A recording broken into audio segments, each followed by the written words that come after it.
Assalamualaikum warahmatullahi wabarakatuh. May peace be upon us all.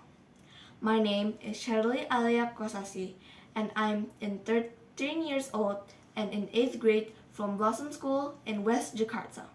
And today I'll be explaining a speech about the art of reframing.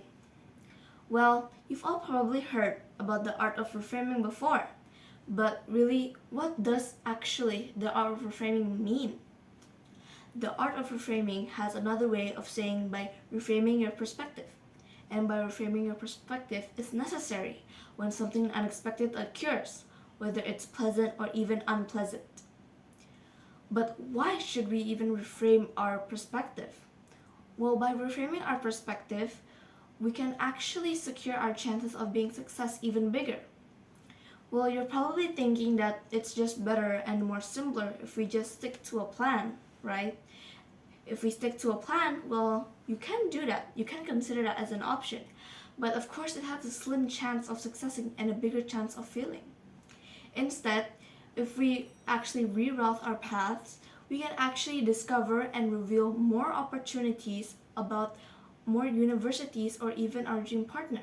How, you may ask? Well, let's take an example. What if you're planning to just apply to a scholarship to a university? But then turns out recently that that university actually got exposed to illegal substances or even illegal arms.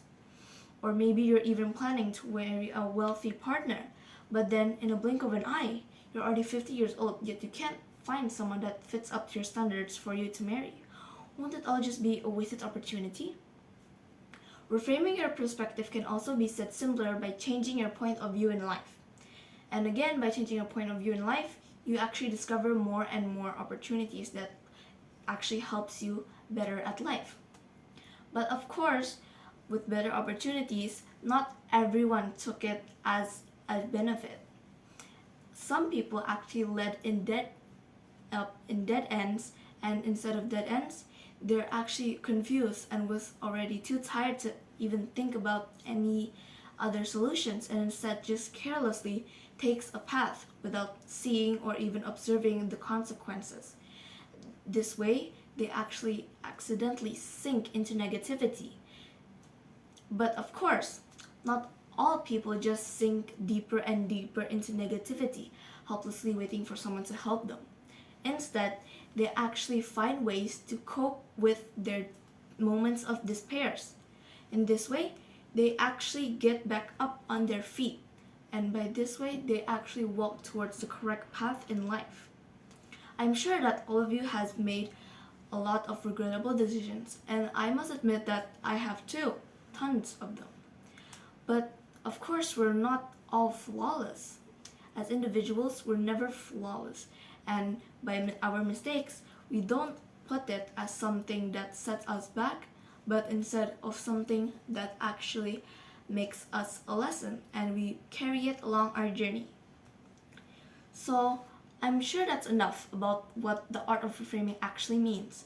Now, I think a lot of folks are still wondering, how do we start reframing our perspective? We can start reframing our perspective with our awareness.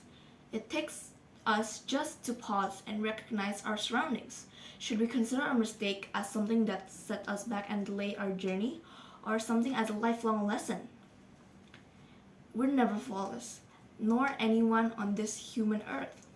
Either dead or alive, or even born into the future, everyone will make mistakes. And this way, we don't set our mistakes as something that actually set us back, but as something that we learn from and we don't repeat again. Let's take the story of Thomas Edison, the inventor of light. Well, I'm pretty sure most of you, just by hearing his title and without hearing his background story, would be like, oh my gosh, an inventor. He must be so rich, so smart, and he probably only took like 2 to 3 tries to just invent the light, right? Well, no, actually. Thomas was actually born underprivileged. And born underprivileged, he actually took over 10 years, 10 whole years in his laboratory just to invent light. He then once said that it took him over 10,000 ways to invent light. But then in this way, he didn't fail.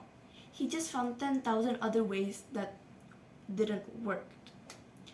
By 10,000 other ways, it means that he actually reframed his perspective over 10,000 times just to invent light.